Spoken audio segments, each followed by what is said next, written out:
who's first in the Yeah. standings, and they want to know. And that's why Charles' value has exploded in the past months, and now Max value is on the rise.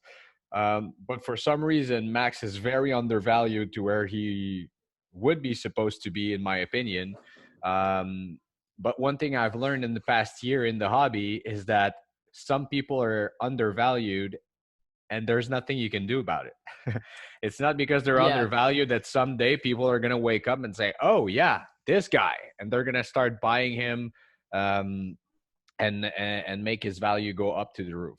Even though it's undeniable that if he goes on and wins a second world championship in a row, I mean, the cards that you have now, I mean, what will be their value in November? Yeah, and I think you just nailed where I wanted to go real quick, because at nooffseason.com we try to look at potential outcomes, right? Like, what's the outcome going to be if you were to buy Max? And so we just moved Max up to the number one F1 driver in our sports card investment report. So our rankings and our investment report, Max is now number one in terms of F1, and he's number 7 overall out of anyone that you can buy sports card wise, which we all know there's a million different possibilities. We have Max Verstappen number 7.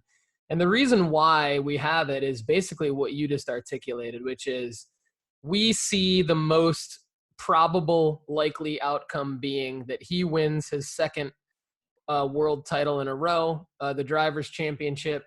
And right now, we feel the same way you do. You're part of the team too, so you're part of the we. So we all feel the same way. I'm Max glad, is glad like, I know that. is undervalued. I think undervalued is a term that we don't throw around lightly. I think Max, his card prices compared to active GOATs of other sports or active players who are at the top of their game in other sports, relatively speaking, as popular as F1 is, his cards, I believe, are still pretty inexpensive, believe it or not, if you want to call $5,000 inexpensive or $2,000 or $11,000 inexpensive.